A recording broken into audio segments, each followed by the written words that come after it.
Alors, bonsoir à tout le monde. Bienvenue à notre séance du 21 juillet 2020. Donc, nous sommes encore en période de COVID, donc on est en séance à huis clos. Donc, on va commencer notre séance par un court moment de réflexion, s'il vous plaît.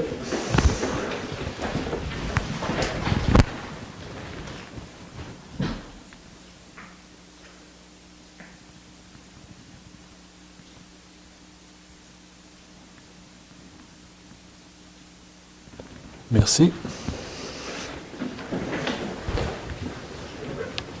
Donc, Mme Bernier nous accompagne ce soir. Donc, si vous voulez peut-être faire la lecture de l'ordre du jour, Mme Bernier. Oui, absolument. Donc, suite à l'adoption de l'ordre du jour, il y aura dispense de lecture et approbation des procès-verbaux de la séance ordinaire du 16 juin 2020 et des séances extraordinaires du 18 juin et du 2 juillet 2020. Par la suite, représentation politique des conseillères et des conseillers, période de questions du public sur l'ordre du jour et sur les représentations politiques des conseillères et des conseillers. Au niveau du conseil municipal, la nomination d'un maire suppléant, puis une demande de commandite à Desjardins pour le soutien à l'attractivité du milieu de vie. Au niveau de la direction générale et administration, une entente de service pour le contrôle canin, une vente de biens municipaux, l'autorisation de signature pour le protocole d'entente et le centre de services scolaires de la ville James et la ville de Chapet concernant l'entretien du parc intergénérationnel, le lancement d'un appel d'offres sur invitation pour la réalisation de forages et l'aménagement de puits d'observation de l'ancien site de dépôt de neige usée, l'adoption d'un code d'éthique, de déontologie, de loyauté, de confidentialité des fournisseurs de la ville de Chapet, la résolution pour la signature d'une convention de permission d'occupation du domaine public. Il n'y a pas de point ce mois-ci au niveau de ressources humaines. Au niveau de finances et de trésorerie, l'approbation des comptes payés et à payer pour le mois de juin 2020, le renouvellement de l'adhésion annuelle à Tourisme Bay James pour l'année 2020-2021, une aide financière à la paroisse Notre-Dame de Lourdes, puis l'octroi d'un mandat pour la démolition de l'ancienne station de pompage. Au niveau du greffe, l'adoption du règlement 2511 modifiant le règlement de zonage 01345-A afin de permettre l'usage de conteneurs maritimes dans la zone 15CH. Un avis de motion et la présentation d'un projet de règlement ayant pour objet le contrôle des animaux sur le territoire de la ville de Chapet. Au niveau de l'urbanisme et de l'environnement, une résolution pour le remplacement d'un membre au sein des activités du comité consultatif d'urbanisme. Au niveau du service des loisirs, de la culture et de la vie communautaire, l'adoption d'une politique de prêt et de location d'équipements sportifs, puis une demande d'aide financière de la Corporation des loisirs de Chapet. Nous n'avons pas de sujet ce mois-ci au niveau de travaux publics et services de sécurité incendie. Au niveau du développement économique, une autorisation pour un prêt de dépannage de 25 000 $ à 9 365-0778 Québec Inc.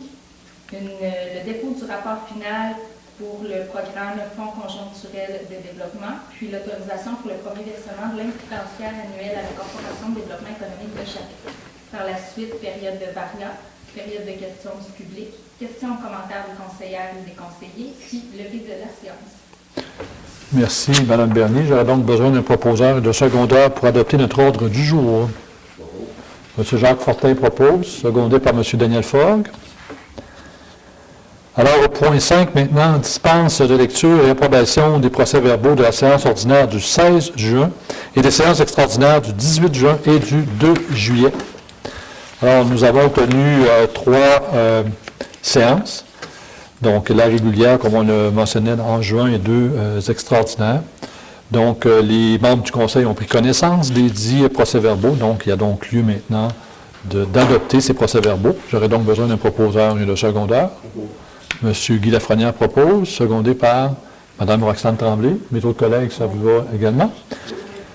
Merci. Donc, nous avons fait 2 séances spéciales, une le 18 juin. Donc, le principal point, le seul point même, à l'ordre du jour, c'est un avis de motion et présentation du projet de règlement ayant pour l'objet l'occupation du domaine public. Et vous allez voir, c'est en lien avec la conduite de vapeur de Chapet Énergie pour alimenter le projet de serre de Nexolia qui doit passer sous le boulevard industriel, donc sous la rue. Donc, on devait justement faire un règlement là-dessus et faire une entente avec eux. Donc, c'est l'avis de motion qu'on a donné le 18 juin. Donc, c'est pour ça qu'on a fait cette séance-là. Et ensuite, le 2 juillet, on a adopté le règlement 20-510 relatif à l'occupation du domaine public. Et ensuite, on a fait une résolution pour une convention de permission d'occupation du domaine public pour désigner des signataires, justement, pour la conduite de vapeur là, qui va passer sous la rue face à Chap Énergie entre le projet de serre. Donc, c'est pour ça que nous avons tenu une séance extraordinaire pour accélérer le processus et non pas attendre des séances régulières. Ensuite, au point 6, représentation politique des conseillères et des conseillers, en commençant par M. Guy Lafrenière, qui est le maire suppléant ce mois-ci. M. Lafrenière. Oui, bonsoir. Ce sont, comme on a mentionné tantôt, on a eu deux, j'ai perdu mon petit mot,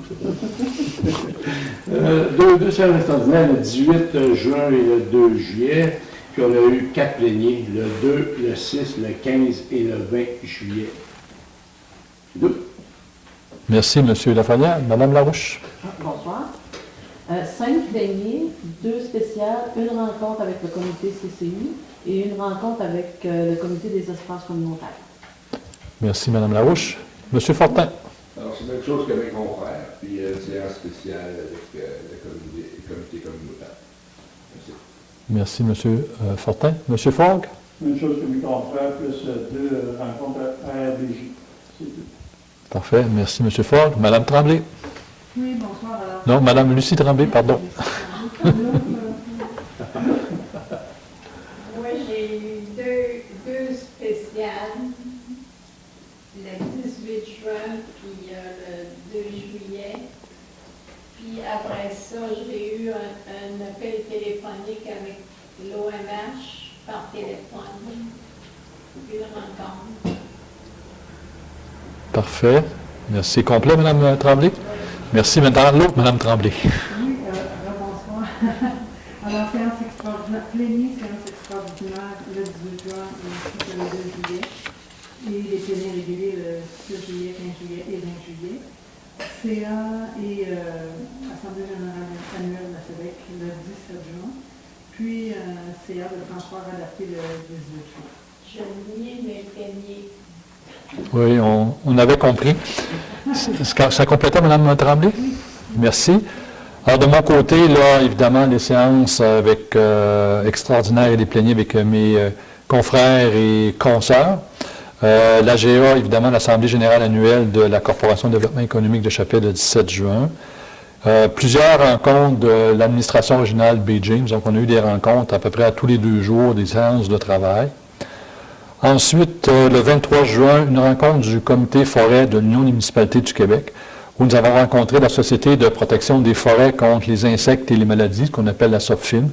Entre autres, on nous a informé un peu des ravages faits par la tordeuse des bourgeons d'épinette. Évidemment, on n'a pas ce problème-là ici, mais au Lac-Saint-Jean, sur la Côte-Nord et dans le bas du fleuve, il y a une problématique.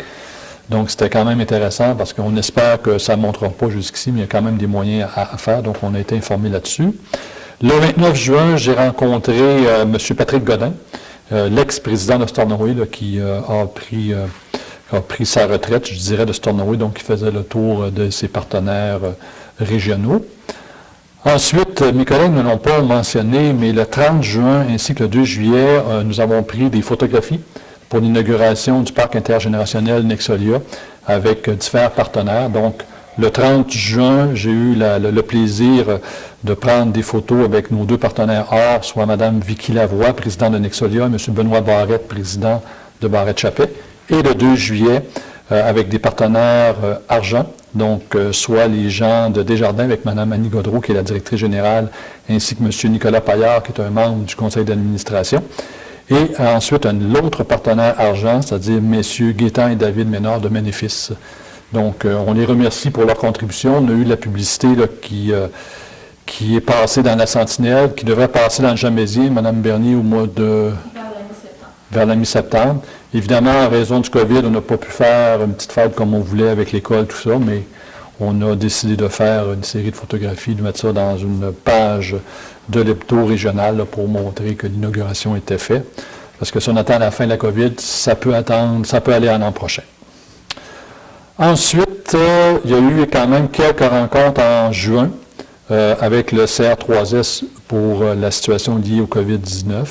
En juillet, on s'est mis sur pause, donc ces rencontres-là devraient reprendre au mois d'août, à moins qu'il y ait des situations urgentes là, qui se présentent. Mais jusqu'à maintenant, en juillet, on n'a pas eu de séquence ou de problématiques au niveau de certains cas. Alors voilà pour nos représentations politiques du dernier mois. Donc au point 7, c'est période de questions du public sur l'ordre du jour et sur les représentations politiques des conseillères et des conseillers. Donc évidemment, comme on est en huis clos, il n'y aura pas de période de questions.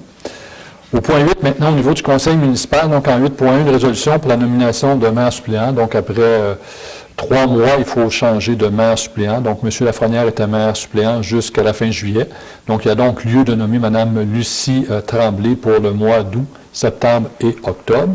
J'aurais donc besoin d'un proposeur de secondaire. Bravo. M. Guy Lafrenière propose, secondé par M. Jacques Fortin. Évidemment, la résolution aussi, on va autoriser Mme Tremblay à signer des effets bancaires en remplacement de M. Guy Lafrenière comme maire suppléant. En 8.2, maintenant, une résolution pour une demande de commandite à Desjardins pour le soutien à l'attractivité voilà, du milieu de vie. Alors, considérant que Desjardins a lancé le Fonds Grand Mouvement qui vise à soutenir le développement régional et la relance socio-économique, alors considérant que le soutien à l'attractivité du milieu est en lien avec l'axe 4 du plan de diversification économique et avec l'axe 2 du plan stratégique de la ville de Chapelle, alors considérant que les projets inscrits à la demande contribueront à augmenter l'attractivité et la qualité du milieu de vie, favoriseront la rétention de la population, encourageront les gens à adopter de saines habitudes de vie, alors il est proposé que la ville de Chapelle dépose une demande de subvention à Desjardins dans le cadre de son fonds Grand Mouvement au montant de 576 231 $, que la ville de Chapelle confirme sa participation financière au projet au montant de 30 000 $ et qu'on autorise Mme Marie-Ève Bernier à signer pour et au nom de la ville de Chapelle tous les documents relatifs à ce dossier. Donc, j'ai donc besoin d'un proposeur et de secondaire. Mme Roxane Tremblay propose, secondé par M. Fort. Les autres collègues, ça vous va également. Évidemment, il y a plusieurs projets. On ne pense pas tous les avoir, évidemment, mais on travaille quand même avec les gens de Desjardins pour monter notre demande. Donc, on se croise les doigts. C'est sûr que si on ne fait rien, on n'aura rien. Donc, à suivre. Ensuite, au point 9, Direction générale et administration. Donc, en 9.1, une résolution pour une entente de service pour le contrôle canin. Donc, on a fait une annonce parce que le contrôle canin, on avait une entente qui venait à échéance cet été. Il y a donc lieu de renouveler l'entente de service. Donc, on a fait une publicité. Nous avons reçu 3 candidatures. Donc, l'administration ici a regardé les 3 candidatures, considérant l'intérêt de Mme Valérie Fortin à s'occuper du contrôle canin sur le territoire de la ville de Chapelle. Et considérant que les parties désirent réaliser une entente gré à gré, donc définissant les modalités de service, considérant également que le Conseil a parlé de ce sujet lors du plénier du 6 juillet. Alors, il est donc résolu d'octroyer le mandat à Mme Valérie Fortin et de procéder à la signature de l'entente de service d'une durée de 12 mois, soit du 1er août 2020 au 31 juillet 2021, pour dispenser les services de contrôle canin sur le territoire de la ville de Chapelle et d'autoriser Mme Bernier, donc directrice générale et greffière, à signer les documents relatifs à cette résolution. J'ai donc besoin d'un proposeur et d'un secondaire. M. Daniel Fort propose, secondé par M. Guy Lafrenière. Mes autres collègues, vous êtes aussi en accord? Merci. En 9.2, donc résolution pour la vente de biens municipaux. Donc, nous avons publié un avis public le 30 juin 2020 concernant la vente de 2 portes de garage usagées avec quincaillerie et moteur. Donc, considérant que les offres devaient être acheminées avant le 13 juillet à l'Hôtel de Ville, considérant qu'une seule offre a été reçue, soit celle de l'entreprise Transport Jonathan Rémillard, pour les 2 portes pour un montant total de 1 836 $ et 3 sous. Alors, il est résolu d'entériner la vente à Transport Jonathan Rémillard de ces 2 portes usagées pour le montant de 1 836 $ et 3 sous, plus les taxes applicables. J'ai donc besoin d'un proposeur de secondaire pour entériner. Mme Denise Larouche, secondée par M. Jacques Fortin. Mes collègues, ça vous convient également? Merci. Ensuite, en 9.3, une résolution d'autorisation de signature pour le protocole d'entente entre le centre de services scolaire de la B. James, donc la commission scolaire, et la ville de Chapelle pour l'entretien du parc intergénérationnel. Donc, on a fait l'inauguration. Il y a maintenant lieu de signer un protocole d'entente pour l'entretien des terrains. Donc, ce dossier a été traité hier, donc au niveau des membres du Conseil. Alors, il est maintenant résolu de m'autoriser comme maire et d'autoriser Mme Bernier à signer pour le nom de la Ville de Chapelle, le protocole d'entente avec le Centre de services scolaires de la baie James pour l'entretien du parc intergénérationnel. Entre autres, bien, chacun s'occupe de son terrain. Il y a des choses en commun on va partager en termes de réparation, là, de coûts de réparation. J'ai donc besoin d'un proposeur de secondaire à ce niveau-là. Madame Larouche propose. Secondé par M. Lafrenière. Mes autres collègues, vous êtes aussi en accord? Merci. En 9.4, ensuite, une résolution pour lancement d'un appel d'offres sur invitation pour la réalisation de forages et l'aménagement de puits d'observation de l'ancien site de dépôt de neige usée. Donc, c'est l'ancien DNU qui était situé à l'entrée est de la ville. Alors, considérant que dans le cadre de la fermeture de ce DNU, une caractérisation environnementale phase 1 a été réalisée par les services EXP en 2019. Considérant que suite à cette étude, la réalisation de 5 forages environnementaux avec puits d'observation a été recommandée. Considérant que pour réaliser ce mandat, il y a lieu de lancer un appel d'offres sur invitation pour la réalisation de forages et l'aménagement de puits d'observation de l'ancien site de dépôt de neige usée. Considérant que nous avons discuté de ce sujet en plénier le 6 juillet, alors il est proposé d'autoriser Mme Gagné, directrice générale adjointe, à lancer cet appel d'offres sur invitation pour la réalisation de ces forages. Un proposeur et un secondeur. Mme Roxane Tremblay, secondée par M. Jacques Fortin. Les autres collègues, ça vous convient également. Donc, on est vraiment dans les derniers balbutiements là, des dossiers environnementaux à fermer. Il reste un petit peu le LET avec le bassin de Lexivia qui est presque terminé. Et voir la dernière phase, là, la phase 2 du vieux DNU. En 9.5, ensuite, une résolution pour l'adoption d'un code d'éthique, de déontologie, de loyauté et de confidentialité des fournisseurs de la ville de Chapais. Alors, considérant que la ville a jugé nécessaire d'établir un code d'éthique, de déontologie, de loyauté et de confidentialité des fournisseurs de la ville de Chapais, considérant que ce document sera ajouté à tous les appels d'offres ou contrats octroyés pour un service et devra être signé par toute entreprise exécutant un mandat pour la ville de Chapais. Alors, il est résolu d'adopter le code d'éthique, de déontologie, de loyauté et de confidentialité des fournisseurs de la ville de Chapais. Donc, on se dote de cet outil supplémentaire là, pour éviter des fois certaines problématiques. Donc, besoin d'un proposeur de secondaire. M. Ford propose, Mme Larouche, vous secondez. Mes autres collègues, ça vous convient également? Merci. Ensuite, en 9.6, donc, si je saute des points, vous me le dites. Ça va. Donc, résolution, convention de permission d'occupation du domaine public, désignation de signataires. Donc, on avait fait une séance spéciale pour justement la ligne de vapeur de Chapais Énergie. Maintenant, la ligne électrique qui part de Chapais Énergie, qui s'en va au poste d'Hydro-Québec, le poste Chapais, là, en haut de la côte, ou l'ancienne mine, vient toucher à 2 terrains qui sont la propriété de la ville.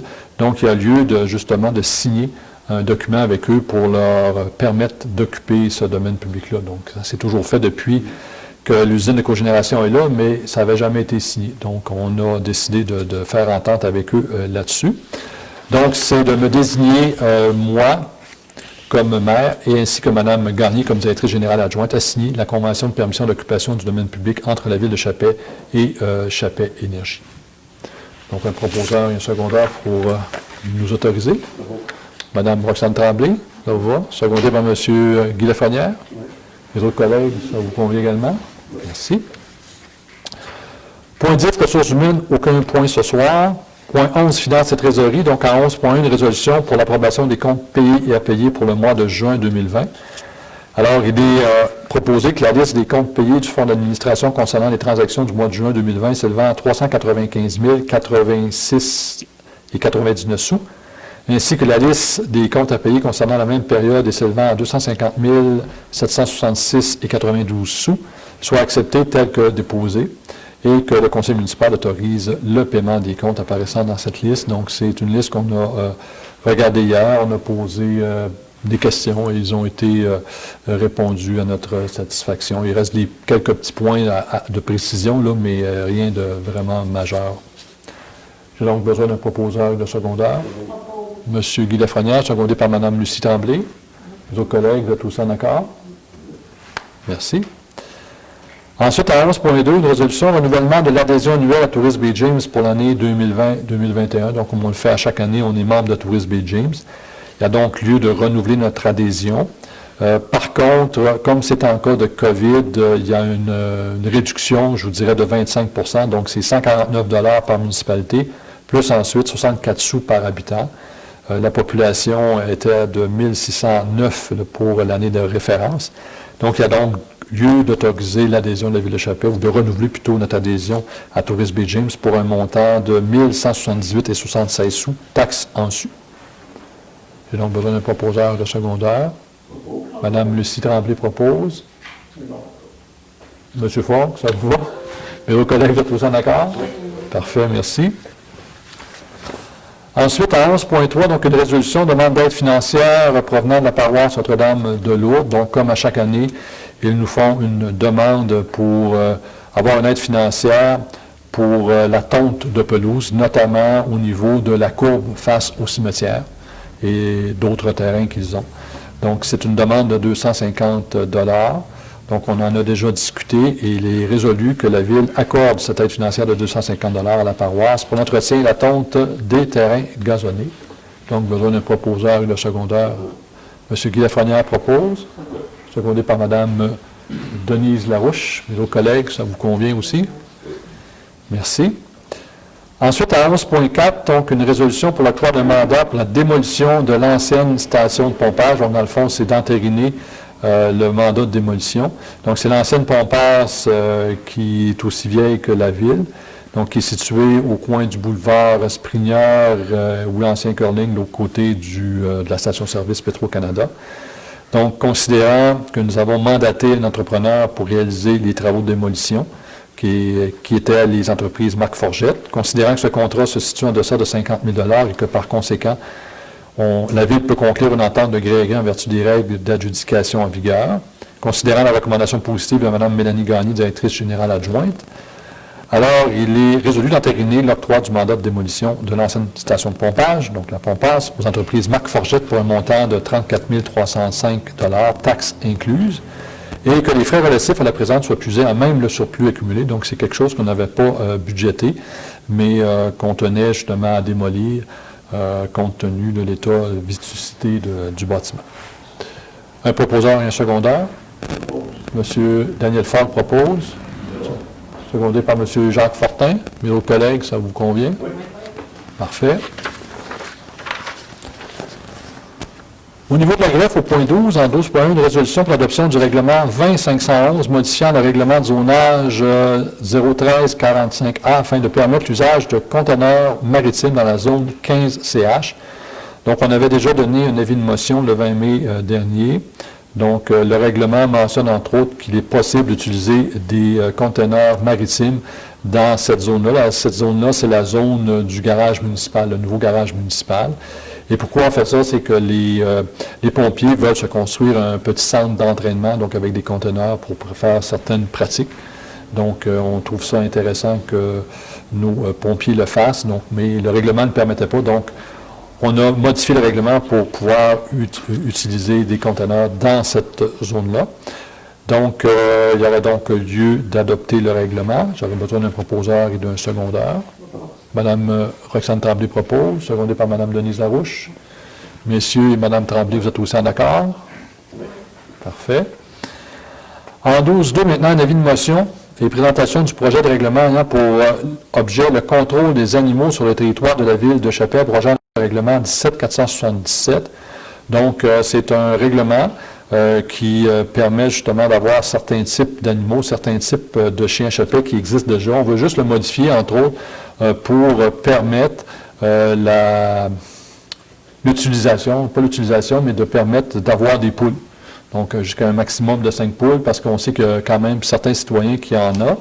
Et puis, évidemment, donc, on trouve que c'est correct aussi. Par contre, dans le règlement, on va inscrire que ce sera interdit d'avoir des coqs ou un coq. Parce qu'on sait que ces animaux-là chantent de bonheur, tandis que les poules, ben, c'est plus tranquille. Donc, c'est un avis de motion. Alors, M. Fort, est-ce que vous donnez encore avis de motion pour ce projet de règlement? Oui, M. le maire. Parfait. Et évidemment, ce règlement-là pourra être consulté auprès de la greffe s'il y a lieu. Au point 13, maintenant, en urbanisme et environnement, donc en 13.1, une résolution pour le remplacement d'un membre au sein des activités du CCU, là, donc le Comité consultatif d'urbanisme. Alors, considérant l'émission de M. Serge Marchand le 26 novembre 2019 du Comité consultatif d'urbanisme, considérant qu'il y a donc un siège vacant, considérant que M. Sylvain Simard, citoyen de Chapais, a signifié son intérêt à occuper le siège vacant, alors, considérant la recommandation positive de notre inspecteur municipal responsable de l'urbanisme et de l'environnement, M. Gaétan Gravel, il est donc résolu que la Ville de Chapais ait pu le remplacement de M. Marchand par M. Sylvain Simard, et ça pour une durée de 2 ans, comme le prescrit le règlement 2011-409 constituant un comité consultatif d'urbanisme. Et je rajouterais peut-être, Mme Bernier aussi, qu'on envoie une lettre de remerciement à M. Marchand parce qu'il a fait quand même quelques années là, au niveau du CCU.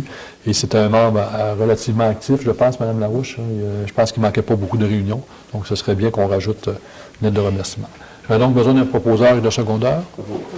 M. Guy Lafrenière, secondé par Mme Denise Larouche. Ensuite, au point 14, service des loisirs, de la culture et de la vie communautaire. Donc, en 14.1, une résolution, adoption d'une politique de prêt et de location d'équipements sportifs. Donc, considérant que la Ville s'engage à promouvoir les saines habitudes de vie et l'activité physique en permettant aux citoyens d'avoir accès à de l'équipement sportif. Considérant que pour le bon fonctionnement de ce service, une politique de prêt de location doit être mise en place. Considérant les recommandations de Mme Sylvie Bédard, qui est directrice des services des loisirs, de la culture et de la vie communautaire. Alors, il est résolu que le Conseil municipal adopte la politique de prêt de location d'équipements sportifs telle que présentée.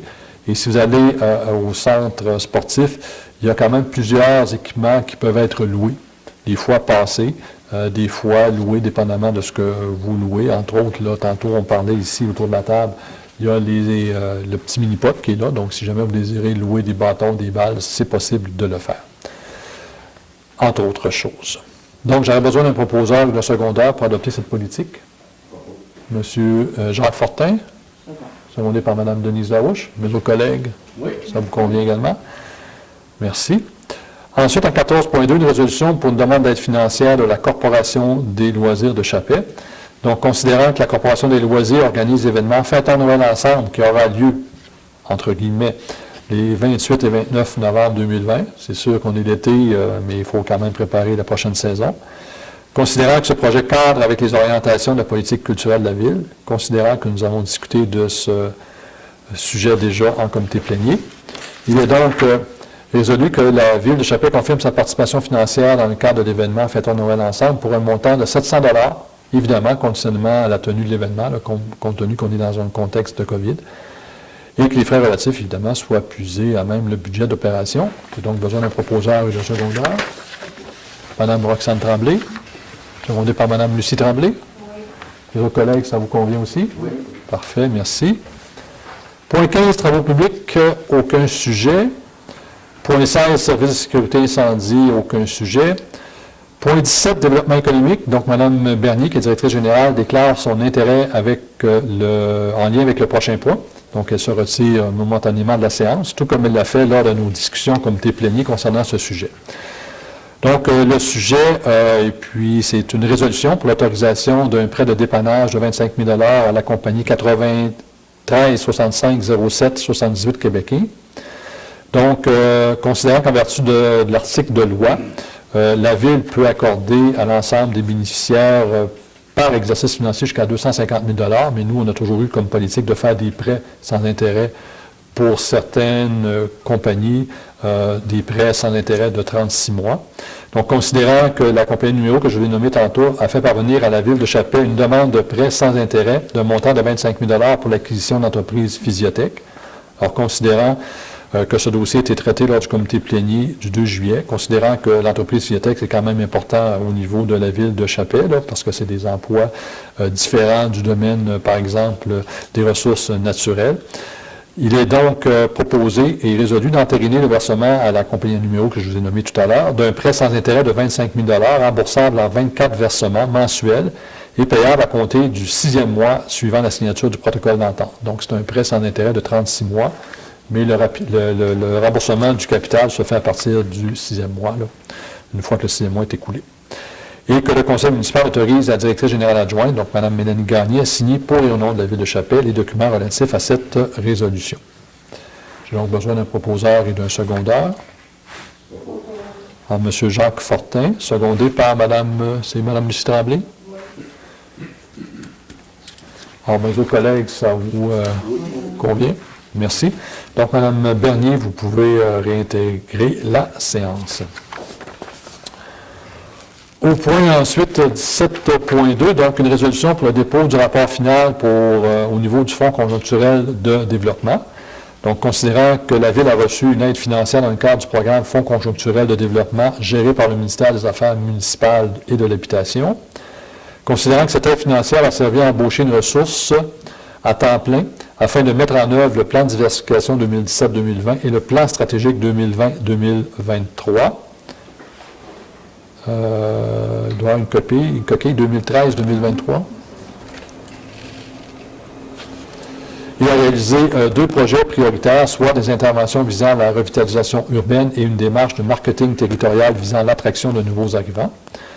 Alors, considérant que l'aide financière prenait fin le 31 mars 2020 et que la Ville de Chapelle produit le rapport final conformément au protocole d'entente, il est donc résolu que le Conseil municipal de la Ville de Chapelle approuve le contenu du rapport final faisant état de la réalisation de l'ensemble du projet prévu, des coûts réels et des dépenses payées dans le cadre de l'aide financière, et d'autoriser Mme Bernier à signer et à procéder à l'envoi du rapport final au ministère des Affaires municipales et de l'Habitation. J'ai donc besoin d'un proposeur et d'un secondeur.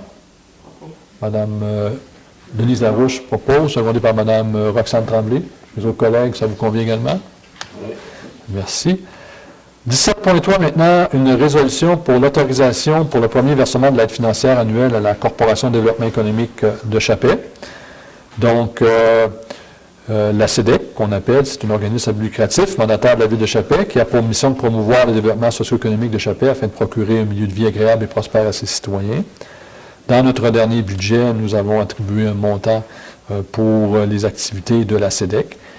Donc, la CEDEC a récemment demandé à la Ville de Chapelle de procéder au premier versement de l'aide financière annuelle, correspondant à un montant de 67 500. Donc, il va rester un autre 67 500 à donner plus tard durant l'année. Nous avons déjà discuté lors du plénier d'hier de ce sujet. Alors, il est donc résolu que la Ville autorise le premier versement à la Corporation de développement économique au montant de 67 500. Un proposeur et un secondeur. M. Guy Lafrenière. Secondé par Mme Lucie Tremblay. Les autres collègues, ça vous convient également? Parfait. Au point 18, variant aucun point ce soir.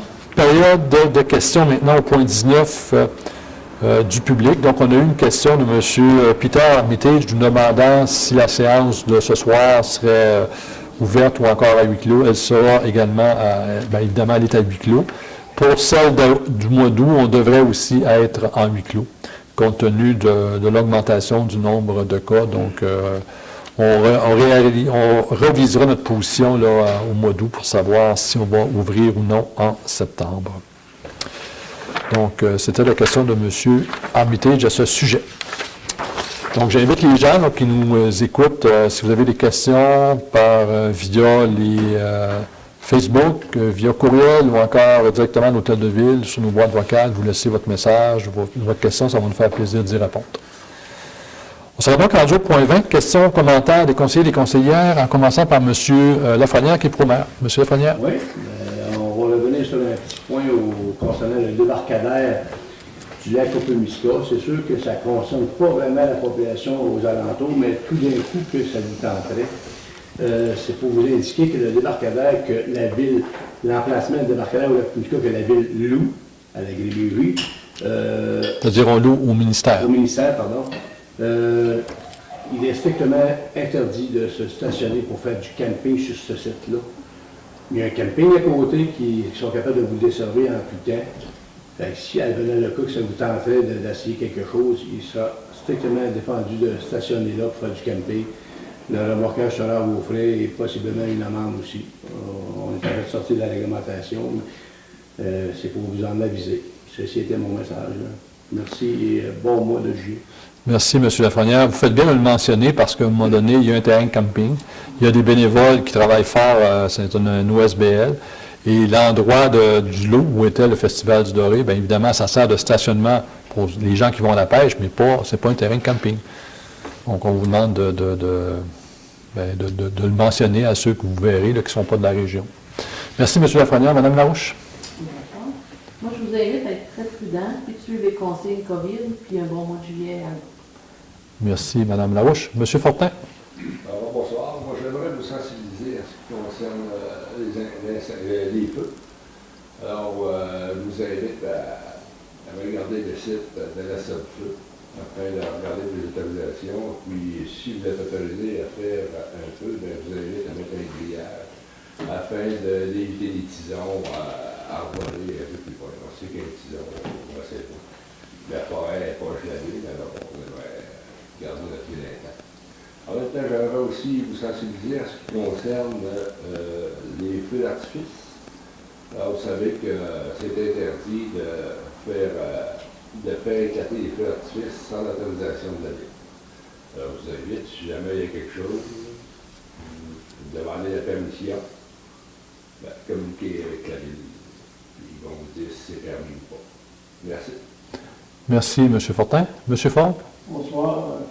Je voudrais que vous soyez diplomate avec nos jeunes qui travaillent à l'épicerie, dans les restaurants, partout. Ils nous disent de laver nos mains, mettre nos masques. Être diplomate un peu, pas les bourrasser. Merci. Merci, M. Ford. Vous faites bien de le rappeler. Mme Lucie Tremblay. Ben, moi, je n'ai pas grand-chose à dire, sauf de passer un bon mois Parfait. Merci, Mme Tremblay. et de respecter la COVID. Merci. Mme Roxane Tremblay, maintenant. Oui, en ce qui me concerne, je voudrais juste rappeler la prudence sur les plans d'eau. Il fait beau, les gens sortent en bateau, ça fait du kayak, ça se promène. Mettez vos gilets de sauvetage, s'il vous plaît. Il y a déjà beaucoup de noyades au Québec pour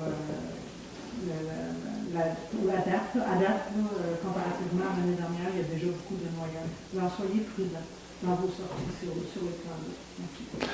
Merci, Mme Tremblay. Vous faites bien de le mentionner. Parce que je voyais ce matin, on a déjà 54 noyades au Québec. Habituellement, l'an passé, on en avait 36. Donc, on voit que c'est parti. Évidemment, on comprend un peu le contexte COVID. Donc, les gens ne peuvent pas sortir, aller prendre des vacances un peu partout sur la planète. Ils restent confinés. Donc, utilisez les moyens qui sont à votre portée pour éviter là, ces choses qui sont évitables. Écoutez, de mon côté, je vais me rallier aussi à mes collègues. Donc, on est toujours en contexte de COVID. Hein. Je vais vous rappeler le port du masque quand vous êtes à l'intérieur, commerce intérieur, tout ça. M. Ford l'a mentionné aussi, respecter nos voisins, respecter les gens qui le portent. Respecter également ceux qui ne le portent pas. Donc, je pense qu'il faut s'adresser à ces gens-là de façon polie. Là. Le but, c'est pas de se chicaner avec personne. Vous avez dû voir, comme moi, sur les réseaux sociaux, dans un restaurant de Tim Hortons, ce qu'il y a eu en fin de semaine. Donc, il faut éviter ce genre de confrontation-là avec les services de police. C'est pas le but. Je pense que c'est en travaillant tout le monde ensemble qu'on va passer au travers de ça. Évidemment, distanciation de 2 mètres, c'est hyper important. Lavage des mains. Faites attention aussi, on voit qu'il y a une recrudescence au niveau des jeunes de 35 ans et moins. Plus de parties intérieures. Donc, oui, c'est correct à un moment donné de se rencontrer, mais prenez des mesures de précaution. Il y a une autre statistique qui m'a vraiment, pas jeté à terre, mais qui m'a quand même surpris, c'est qu'un cas sur 2 au niveau de la COVID, c'est des gens asymptomatiques. Donc, c'est des gens qui n'ont même pas de symptômes, qui ne le savent pas. Donc, des fois, ça peut rentrer dans une bulle. Donc, il faut vraiment prendre nos précautions. Puis, c'est en travaillant tout le monde ensemble qu'on va passer au travers et non pas en commençant à se chicaner puis à commencer à avoir parce qu'on voit certains textes sur les réseaux sociaux, c'est assez un peu désobligeant, là. Les complots, etc., etc. Je pense pas que c'est pas mon avis là-dessus. Donc, je vous demande d'être quand même solidaire, puis c'est ensemble qu'on va passer au travers. Je pense qu'il faut penser à nos plus vulnérables là-dedans. Il faut éviter aussi de surcharger le système de santé. On sait que la période hivernale s'en vient, période automnale, la période de la grippe. Donc, à un moment donné, on surcharge nos systèmes de santé. Vous savez, dans le nord du Québec, on a un bon système de santé, mais pour des soins d'hospitalisation de longue durée, tout ça, ça risque d'être plus difficile. Donc, si tout le monde, on serre les coudes, je pense qu'on va être capable de passer aux côtés. Donc, de mon côté, il va me rester à vous inviter à notre prochaine séance le 18 août. Si vous avez des questions, n'hésitez pas, des commentaires, ça va nous faire plaisir de vous le lire. Je serai donc rendu au point 21, levé de la séance, donc à 19h40. J'aurais donc besoin d'un proposeur de secondaire pour lever notre séance. Madame Roxane Tremblay. survolé par Mme Denise Larouche. Donc, merci à ceux qui vont nous écouter. Merci à Marie-Christine pour le filmage de notre séance. Merci à mes collègues et bon mois à tout le monde.